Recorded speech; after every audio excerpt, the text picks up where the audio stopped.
menarik uang.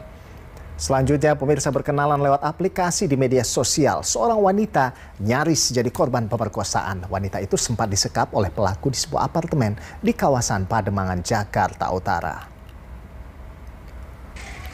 Dan inilah detik-detik polisi menggerebek seorang wanita yang disekap dan nyaris diperkosa. Menurut polisi, penggerebekan dilakukan setelah ibu korban melaporkan anaknya disekap dan nyaris diperkosa di sebuah apartemen. Menurut keterangan dari korban, ia berkenalan dengan seorang pria melalui aplikasi Kencan dan diajak ke salah satu apartemen milik pelaku. Berdasarkan keterangan korban, mendapat intimidasi seksual dan verbal oleh pelaku berinisial FEP.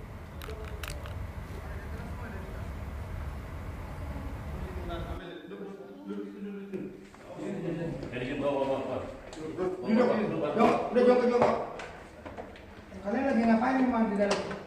Hah? Kamu di total datanya berapa kamu buka? Hah? Iya, semua. Iya, kenapa?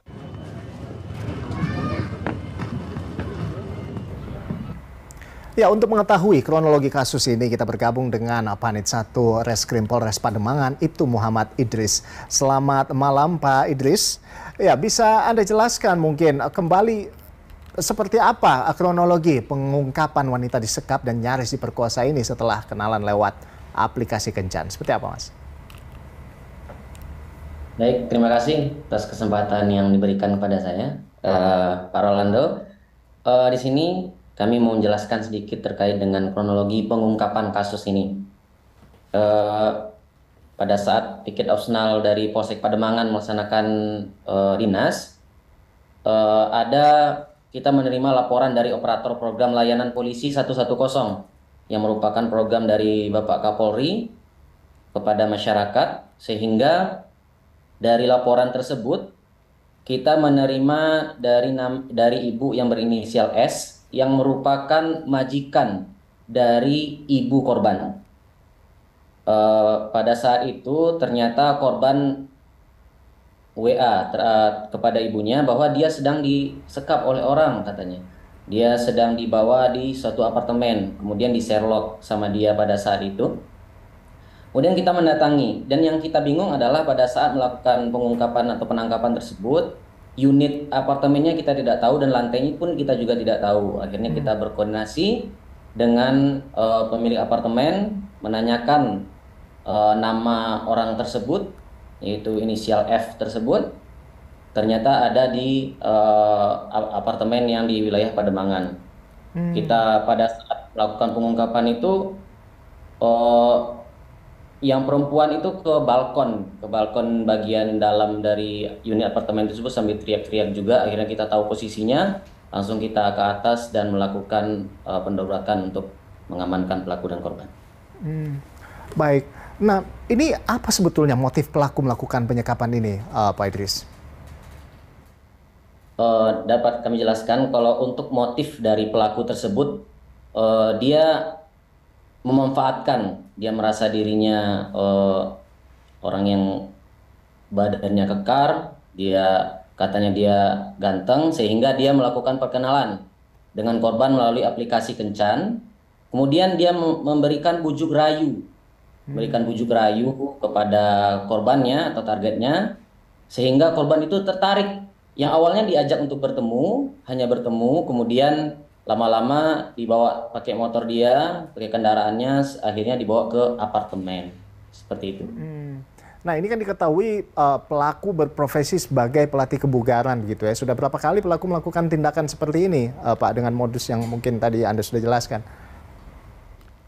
Baik, berdasarkan keterangan dari pelaku, hasil dari pemeriksaan kita, pelaku mengaku baru 1 kali melakukan. Namun kita sudah melihat dari HP-nya, ada juga bujuk rayu yang ia sampaikan kepada wanita-wanita lain, baik itu melalui aplikasinya maupun melalui chat pribadi. Berarti artinya apakah ada kemungkinan ada korban lain begitu? Terkait dengan adanya korban lain itu belum ada laporan kepada kita, karena kalau kita hanya menggali dari pelaku saja, dia pasti tidak akan mengakui, dan pada saat kita interogasi pun dia mengakui 1 kali. Sedangkan di HP-HP tersebut walaupun banyak tapi kan identitasnya juga belum jelas siapa-siapa wanita tersebut, dan mungkin juga mereka jadi korban juga malu untuk melaporkan dan lain sebagainya. Tapi kan ini apa ya namanya, ini penipuan melalui media sosial. Nah, dari media sosialnya sendiri apakah bisa dilacak seperti itu, Pak? Terkait dengan media sosial tersebut, pasti ada ininya, bisa kita lakukan pelacakan terhadap media sosial tersebut. Namun sekarang kita lagi mengembangkan siapa-siapa saja nanti yang menjadi korbannya. Namun pada intinya kita juga akan menjaga kerahasiaan dari korban tersebut, karena itu juga sebuah privasi.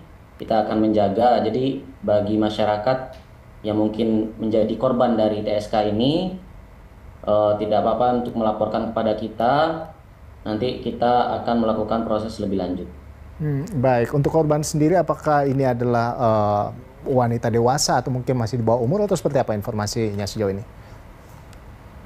Berdasarkan hasil pemeriksaan kita, wanita itu berumur 20 tahun, sudah dewasa. Namun dia pada saat itu hanya pengen kenalan teman, katanya nampaknya dipaksa, merasa dipaksa. Baik. Terakhir Pak, singkat saja, jadi pelaku dikenakan pasal berapa dan ancaman hukum berapa tahun penjara, Pak? Baik, terhadap pelaku kita kenakan pasal 6 huruf B dan atau pasal 6 huruf A Undang-Undang RI nomor 12 tahun 2022 tentang tindak pidana kekerasan seksual, junto pasal 285 KUH pidana, yang mana ancaman hukumannya 12 tahun penjara. Baik, terima kasih sudah bergabung bersama kami. Itu Muhammad Idris, Panit 1 Reskrim Polsek Pademangan. Selamat malam, selamat beristirahat Pak Idris. Ya, pemirsa, seorang anggota polisi diringkus Satreskrim Polresta Bandar Lampung karena kedapatan